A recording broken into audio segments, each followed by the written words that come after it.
da Mulher. A data foi criada em 1930. Antes disso, as brasileiras não podiam eleger os representantes e os candidatos eram todos do sexo masculino e decididos de acordo com o poder aquisitivo. A celebração a essa data, a gente discute agora, né, com a advogada eleitoral Letícia Naine Silva. Letícia, bom dia, seja bem-vinda, né? E a gente já quer saber aí o que é que mudou durante esses 93 anos desde que o voto feminino foi instituído no Brasil. Bom dia. Bom dia, Laís. Bom dia a todos os ouvintes da Rádio Cidade. É um prazer, mais uma vez, estar aqui, principalmente falando sobre essa data, né, que é tão cara para a cidadania brasileira, eu diria. Bem, em 3 de novembro de 1930, foi aprovado o projeto de lei, foi criado e aprovado o projeto de lei sobre o tema, né, sobre a instituição do voto da mulher.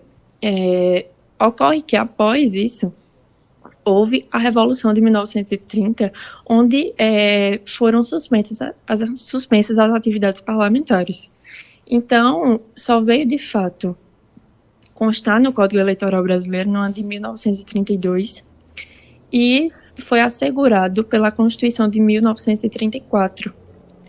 Num primeiro momento, esse voto que era garantido às mulheres, ele era censitário.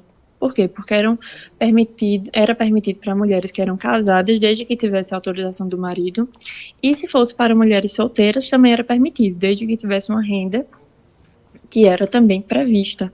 Ou seja, era um voto bastante censitário, que não era irrestrito para todas as mulheres da forma que é hoje. Isso só veio a ocorrer em 1946. Ô, Letícia, a gente pode olhar para esse passado dizendo que houveram avanços? Sim, acredito que sim, porque hoje já é algo muito consolidado, pelo menos no imaginário das pessoas, a importância da participação de todos no processo eleitoral, no processo de cidadania brasileira. Porque o fato de votar e de ser votado, né, que a mulher também foi permitida a ser votada naquele momento, é algo que não diz respeito somente a se eleger, mas é um direito é um exercício de um direito, é um exercício de uma cidadania, de fato, que dita os rumos do país, que dita os rumos da nossa sociedade. Então, hoje já existe esse imaginário, embora nós sabemos que a participação das mulheres na política é algo ainda muito tímido, é algo ainda que se dá de uma forma muito gradual. Nesses dias, né, recentemente, saiu o censo do IBGE, que trazia, na verdade, dados de que hoje as mulheres são 56% da população brasileira, se não me engano. Mas apenas 15% de mulheres estão nos espaços de poder, estão participando, de fato, da política. E isso se dá por inúmeros fatores. 93 anos são muito pouco, né, muito pouco tempo, quando a gente olha para toda a nossa história enquanto país, para toda a nossa história enquanto sociedade, e o fato de garantir, de fato, essa participação das mulheres na política é algo que vai muito além, né, de simplesmente criar marcos legais, mas é, de fato, um trabalho social, um trabalho político que deve ser feito de forma muito, muito incisiva, né, para que, de fato, as mulheres elas possam se colocar nesse lugar da política. Porque precisamos de exemplos, precisamos de que mulheres estejam, de fato, nesses espaços, de que elas estejam sempre mostrando para as outras mulheres que é possível estar ali. Você não se imagine em um lugar onde você acha que é inacessível, um lugar que você acha que não é para você. Então, é preciso que a sociedade brasileira saiba que a política ela não é para pessoas ricas, a política ela não é para pessoas brancas, ela não é para pessoas heterossexuais, ela não é simplesmente para homens brancos, que é o estereótipo que a gente tem hoje, homens brancos ricos, né, que já têm uma certa idade. Não, a política ela é para todos, e esse é o recado que a sociedade brasileira precisa deixar para a nova geração. Pois é, você falou aí, né, das mulheres se enxergarem nesse lugar. E olha só, mais da metade do eleitorado brasileiro é composto por mulheres. Porém, apenas 33% das candidaturas são femininas. E isso deixa consequências, né, dessa participação feminina como candidatas, né, Letícia? Exatamente, né?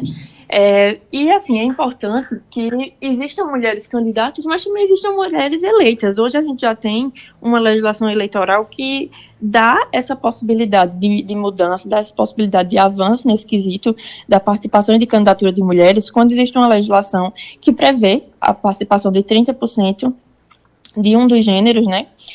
Não é especificamente para mulheres, mas de um dos gêneros das candidaturas partidárias, mas infelizmente a gente percebe que é um marco legal que trouxe um recado para a sociedade, mas que existe, né, diversos percalços no caminho que fazem com que não exista, de fato, uma efetividade com relação a isso. Prova disso são as diversas cassações de mandato que nós vimos, né, nessa última legislatura de 2020 para cá. Vários vereadores, prefeitos perderam o mandato. Prefeitos não, acho que vereadores perderam o mandato justamente por fraudarem nessa cota. Então, é algo que, infelizmente, ainda é muito frágil. Simplesmente, né, garantir essa participação de 30% das candidaturas. Hoje já existem outros marcos legais que dizem respeito ao financiamento de campanha, que vai ter uma contagem ali especial, uma contagem dobro, quando existam mulheres que sejam candidatas. Enfim, mas como eu falei anteriormente, eu acredito que criar somente marcos legais tem a sua importância, mas que por si só não possui o condão de resolver 100% o problema que é estrutural. Pois é, Letícia. E assim, mesmo que metade do voto sendo feminino, existe uma relevância desse público, né, na hora de, por exemplo, pensar em políticas públicas direcionadas exatamente para as mulheres. Ninguém melhor do que nós mulheres, para sabermos o que é que as mulheres precisam, né? O que é que vai atingir a nossa população. Então, acho assim, que a gente precisa ter mais representatividade, como você disse, né? E que seja uma representatividade verdadeira. Não, por exemplo, porque eu vou cumprir essa cota aqui do partido, que tem que ter X% de mulheres candidatas. Tem que ser algo efetivo para que as coisas mudem, né?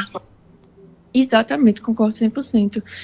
Durante toda a nossa história política, nós tivemos homens decidindo, né, pela nossa vida. Hoje nós vemos discussões importantes e veja que a gente está no ano 2023 e a gente tem discussões importantes, como, por exemplo, a descriminalização do aborto, que estão sendo discutidas por homens, estão sendo conduzidas por homens. Então, de fato, mulheres precisam estar lá para defender os seus interesses, para defender aquilo que é, de fato, que nos diz respeito. Uhum. Há poucos anos atrás, nós tivemos no Congresso a discussão de uma pauta importante, que era a dignidade menstrual. E quem levou à frente foram as mulheres.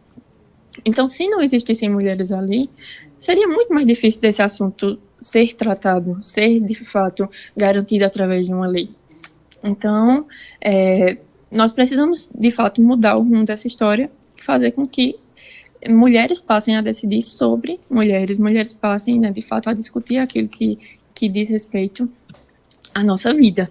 Exatamente. Letícia, olha, eu quero agradecer muito sua participação aqui para incrementar esse debate, né, esse assunto. E a gente torce aí que esses 93 anos sejam só o comecinho, né, de uma história das mulheres na política, e que a partir de agora a gente possa ter mulheres que se engajem mais nisso. Muito obrigada e até a próxima. Eu que agradeço a oportunidade mais uma vez. Eu sou muito esperançosa com relação a esse tema. Eu acredito que sim, cada vez mais a sociedade brasileira vai trazer mulheres que terão papel importante na política, que terão papel importante nas nossas discussões e que vão ajudar a mudar os rumos do nosso país. Muito obrigada. Tá, e a gente conversou com a advogada eleitoral, a Letícia Naine Silva, falando aí sobre os 93 anos